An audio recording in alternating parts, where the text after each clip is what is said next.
سورہ رحمان میں اللہ تعالیٰ نے اپنے بندوں پر 3 عنایات کا ذکر کیا ہے اور وہ عنایات یہ ہیں۔ بسم اللہ الرحمن الرحیم۔ السلام علیکم ورحمۃ اللہ وبرکاتہ۔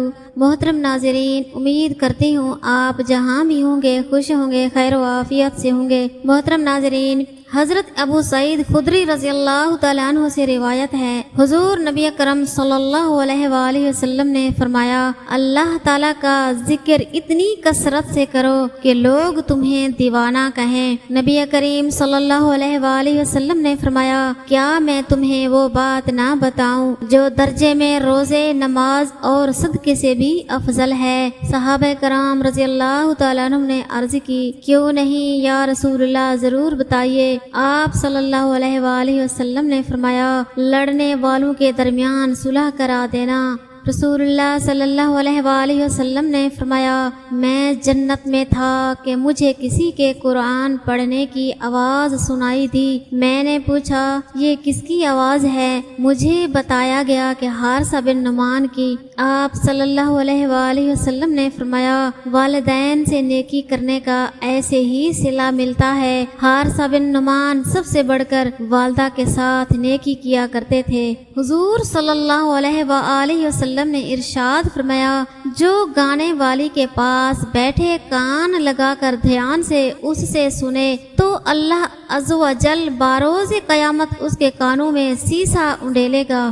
گالی دینے کا عذاب تمہارے منہ سے نکلی ہوئی ایک گالی چاہے مذاق یا غصہ میں دی ہو، تمہاری قبر میں ایک ایسا بچھو پیدا کرتی ہے جس کے ایک مرتبہ کاٹنے سے انسان 70 ہاتھ زمین میں دھنس جاتا ہے۔ جنت میں جانا چاہتے ہیں تو رسول اللہ صلی اللہ علیہ وآلہ وسلم نے فرمایا، تم جنت میں داخل نہیں ہوں گے یہاں تک کہ تم مومن ہو جاؤ، اور تم مومن نہیں ہو سکتے یہاں تک کہ ایک دوسرے سے محبت کرو۔ کیا تمہیں ایسی چیز نہ بتاؤں کہ جب تم اس پر عمل کرو تو ایک دوسرے کے ساتھ محبت کرنے لگو، آپس میں سلام عام کرو، غموں سے نجات اور گناہوں کی معافی۔ رسول اللہ صلی اللہ علیہ وآلہ وسلم نے فرمایا، حضرت ابی بن کعب رضی اللہ تعالیٰ عنہ کہتے ہیں کہ اے اللہ کے رسول صلی اللہ علیہ وآلہ وسلم، اگر میں ساری دعا میں آپ صلی اللہ علیہ وآلہ وسلم پر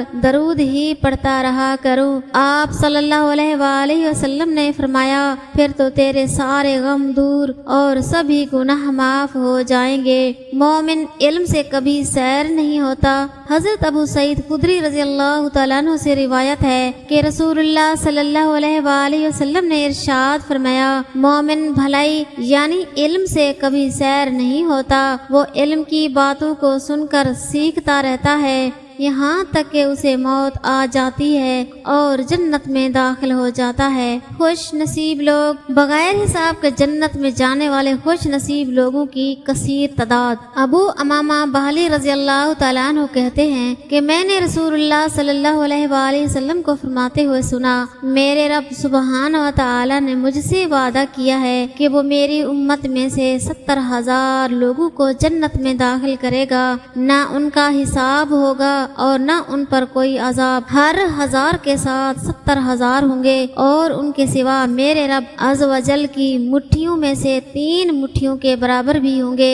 مومن کے ساتھ قبر کا سلوک۔ رسول اللہ صلی اللہ علیہ وآلہ وسلم نے فرمایا، جب مومن بندے کو دفن کیا جاتا ہے تو قبر اس سے کہتی ہے، تمہارا آنا مبارک ہو، میری پشت پر چلنے والوں میں سے تم مجھے سب سے زیادہ عزیز تھے۔ جب تم میرے حوالے کر دیے گئے اور میرے پاس آ گئے تو تم آج میرا حسن سلوک دیکھو گے۔ پھر جہاں تک نظر جاتی ہے قبر کشادہ ہو جاتی ہے اور اس کے لیے جنت کا دروازہ کھول دیا جاتا ہے۔ قبر میں حفاظت کا ذریعہ۔ رسول اللہ صلی اللہ علیہ وآلہ وسلم نے فرمایا، آدمی جب قبر میں دفن کیا جاتا ہے تو فرشتہ سر کی طرف سے عذاب دینے کے لیے آتا ہے تو تلاوت قرآن اسے دور کر دیتی ہے۔ جب فرشتہ سامنے سے آتا ہے تو صدقہ اسے دھکیل دیتا ہے، اور جب پاؤں کی طرف سے آتا ہے تو مسجد کی طرف چل کر جانا اسے دور کر دیتا ہے۔